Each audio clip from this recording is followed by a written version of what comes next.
So I know I've talked about this before, but it comes up a lot. I decided it was time to talk about it again. I'm not sure I've talked about it since my diagnosis. If you're new here, my name's Cami, I'm autistic, so is my husband, and so are all 5 of our children. Here on the lens. So, oh, there is a smudge. And our cat's shirt. This was probably one of my first special interests. So what I want to talk about today is there will be a lot of comments that I hear.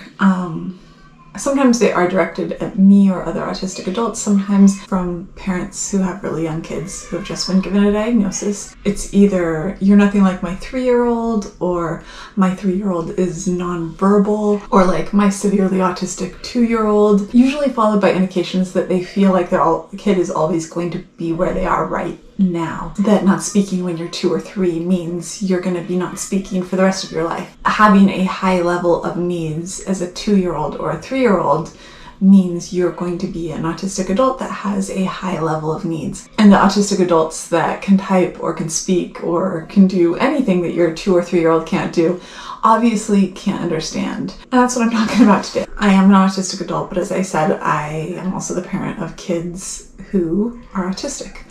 And Tessie is 5 and doesn't really talk, probably around 10 to 20 words. Maggie's turning 11 day after tomorrow, and her speech definitely is not what you would call typical. We're going through a whole thing right now trying to find a school that will take her, that can handle her, because our local school district can't. That's really stressful. But I feel like after being a parent to autistic kids for 13 years, I also have some insight as a parent. And I've been there. I didn't know I was autistic when Maggie was diagnosed. I wasn't diagnosed until I was an adult. And I know that it can seem really scary. So that is part of, I understand where parents are coming from. They get this diagnosis, they feel like it almost can take over your entire life, because not all autistic children have a higher level of needs, but some definitely do when they're little, especially if you have like a runner or you have a child with a major speech delay, and there can be a lot of frustration. That is one of the reasons I have made so many videos talking about signs, because I think that when you get that diagnosis, just knowing and then at least having the chance of getting the right information. There's also a lot of bad information out there. There's a lot of really bad groups. One way I try to think about it now as an adult is that if a group is stressing you out, if you feel worse after talking to someone, even if it's online, it's probably not the right group for you. That's why I'm not in very many Facebook groups anymore, because a lot of groups have a tendency to become toxic, especially groups that are just centered around putting down autistic people and complaining about them. That I just don't feel like is super helpful as a form of support. Anyways, getting back to this. So when Maggie was 3, there were a ton of things she couldn't do, or 2, because she had a developmental delay. She was always super intelligent. I mean, she was coming up with things that obviously showed us she was smart. She would dump out 4 different puzzles together and put them all together at the same time when she was like 3. But that didn't make some of the challenges, like not being able to communicate verbally and eloping, which was a big one with her. She would sprint in any direction just to run and laugh and giggle and be chased. Any chance that she would get. She was a master escape artist. She broke through so many locks. Trying to keep her in the house, when I'm like cooking dinner or have to go to the bathroom or sleep at night. I was afraid she would get out of the house. So we've had so many different locks on our house. So I understand that it can be difficult. But I think part of it is that, like with neurotypical adults, people automatically expect that they're going to grow up and it's going to get easier, or harder in different ways, because being the parent of a teenager isn't exactly easy, and everybody knows that. With autistic kids, there's often like this thought, like this is what they are and this is what they're always going to be, and my child is severely affected, or level 3, and it's always going to be hard. I'm going to share this with you because I know where some of you are coming from. When Maggie was diagnosed, there was one report that said she was in the bottom 0.05% of children who were autistic in terms of like functioning. And that was terrifying to me, because I went from knowing nothing about autism except for what I'd read in like parenting magazines, which made it sound like some sort of a nightmare, to getting this diagnosis that really made it sound scary too. And if she was in the lowest, like what, 0.05%, that's like what, 5 out of 1,000? What was our life even going to be like? And I couldn't imagine what our life was going to be like now, because she is a person. She's not statistic. She's not where she was at that point in time. She grew. She's changed. I have learned not to predict where I think we're going to be in 6 months or a year, because it's impossible to predict.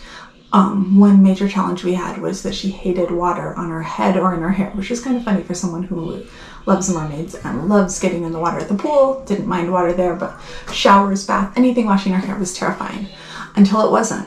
When the pandemic started, it was something we started working on and talking about with her OT and coming up with strategies, but it was really something that just one day clicked. She decided she liked her hair being washed, she liked how it felt, and it was something she wanted to do all the time. So we went from like having to come up with all these different shampoo ideas to get her hair washed when it needed to be washed without water touching her head, to it being one of her favorite things. And honestly, when she was 3 and 4 and 5 and 6 and 7 and 8 and 9 and 10, up to 10, and even like 10, I was starting to wonder if it was always going to be a thing. And then just like that one day, it wasn't anymore. It was over. She was the opposite direction. She wanted to wash her hair every time.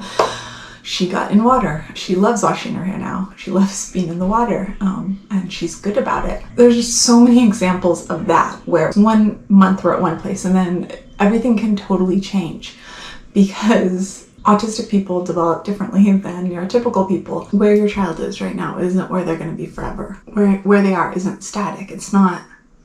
They're going to grow up and they won't be an autistic 2-year-old or 3-year-old forever. Someday they'll be an autistic 10-year-old or 12-year-old. And there are things that you can do as a parent, not trying to make them neurotypical, not trying to cure them, but understanding them and helping them learn how to deal with things and process things that can be life-changing. A lot of autistic adults have PTSD. A lot of the responses that I think that people think of as typically autistic are responses to trauma. I guess what I'm saying is, someday that autistic 2-year-old that you have or 3-year-old that you have is going to grow up. You can't tell right now whether or not they're going to be verbal.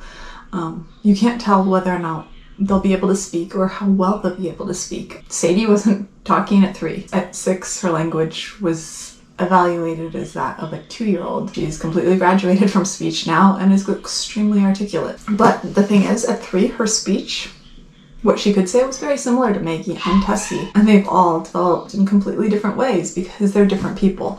Because when you know one autistic person, I know it's cliche, but you know one autistic person.